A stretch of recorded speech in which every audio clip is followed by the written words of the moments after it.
Hey, Devin Rose, Lionheart Catholic. Wanted to share an insight that I had with you regarding the US, the economy, the world.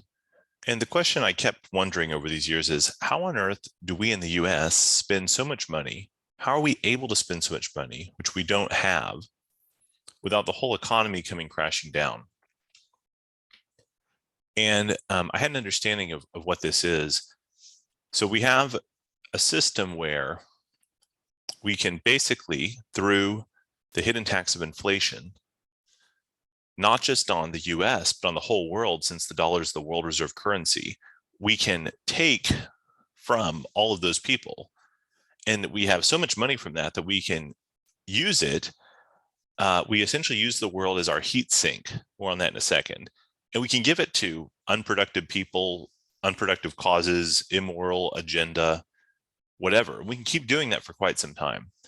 So if you're not, in engineering, a heat sink, you actually have these on your computer even. They help to cool off the system. Let's say your processor's running, and it takes that heat and usually it puts it into some other medium. Okay, it might fan it out into the air, it might put it into a liquid. Well, there's another concept called an electron source or sink. So this is in engineering, and it's the reason why you have things like a ground rod that goes into the ground, right? Maybe a lightning rod from a tall building all the way into the ground. That's because the Earth is so enormous, it acts as an infinite electron sink. You can pump electrons into the ground, and it's so massive that the voltage of the Earth is not going to change appreciably. Okay, so it's an infinite reservoir of electrons.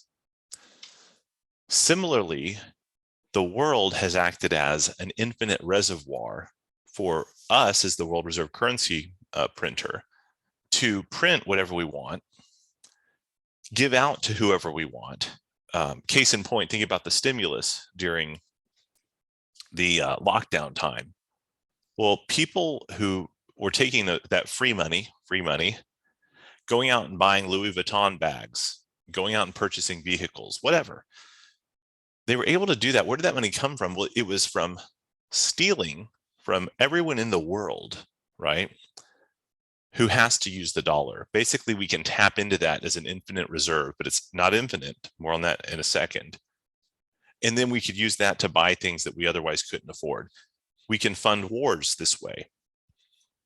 Right? We can do all kinds of immoral agenda funding through this, so long as the game lasts. Now, what could cause the game not to last? Well, it's if that reservoir, which is not really infinite, if it reduces, okay, or if we've tapped it out so much that there's no more left to steal from. Right now, what we're seeing is countries on the fringe of the economic system, they're imploding. Okay, so you first see the damage out on the fringes, then it comes central. The U.S. will be the last one to fall. So who am I talking about? We're talking about a country like a Sri Lanka, right, which is economically imploding, a Lebanon, a Zimbabwe, these types of countries. And I feel bad for those people because this is a terrible system for them, right? We in the U.S. sit high on the hog. We're the apex predator, if you will. But the other way too is, what if we sanction a big country because we don't like them and don't like what they're doing, and half the world bifurcates off, right? And let's say that China and Russia and South America and Brazil and all these other countries end up saying, well, okay, we're not going to use the dollar because you've sanctioned us. We've separated them from the system. Essentially, now we've cut in half, at least, that reservoir that we can tap into to socialize our losses, to print money and socialize out the hidden tax of inflation onto them. That's not real smart, is it? Because you're reducing the size of that sink that you're able to just draw from. But that's what's happened. So this game has gone on longer than I think probably anyone would have imagined. Certainly longer than I would have imagined that it could go on. But that's how it's been able to go on for so long. But we're seeing signs of that whole system cracking, right? You can You can run this type of system or scam for a very long time, it turns out, but eventually the chickens come home to roost because it's not a true system, right? It's not sustainable, it's not honest, and ultimately the reality and truth win, and we will hit that reality and truth. How will that manifest itself? Some sort of reboot of the whole monetary world regime. What that looks like, I'm not sure.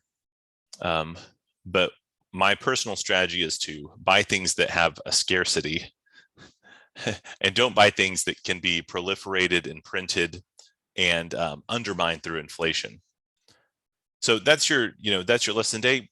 Comment below with your thoughts on this. Love to hear what you think about it. God bless.